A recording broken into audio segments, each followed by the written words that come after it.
ரியா ஸ்கூலுக்கு கிளம்பிட்டு இருந்தா. அம்மா அவ குடிக்கிறதுக்காக மேஜையில ஒரு கப்ல பால் வச்சிருந்தாங்க. புறப்பட்ட உடனே ரியா பால் எடுத்து குடிக்க ஆரம்பிச்சா. அவ 2 வயசு தம்பி குட்டி அபு அங்கேயும் இங்கேயும் ஓடிக்கிட்டு இருந்தான்.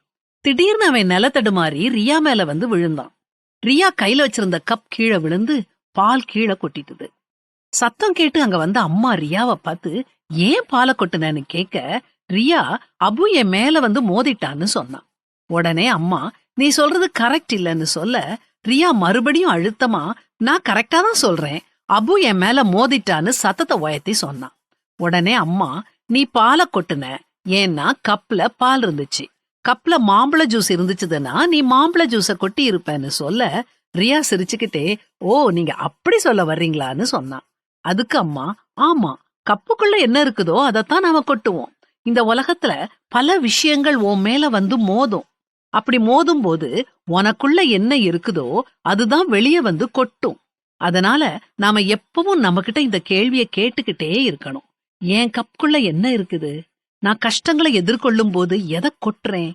தாழ்மை, பொறுமை, சகிப்புத்தன்மையா அல்லது கோபம், எரிச்சல், பொறாமையா அப்படின்னு கேட்டாங்க.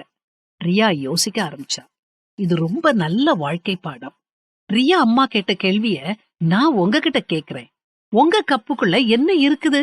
சந்தோஷமா, சமாதானமா, நன்றியுணர்வா, பணிவா, அல்லது கசப்புணர்வா, சுய பச்சாதாபமா, சந்தேகமா, அவிசுவாசமா?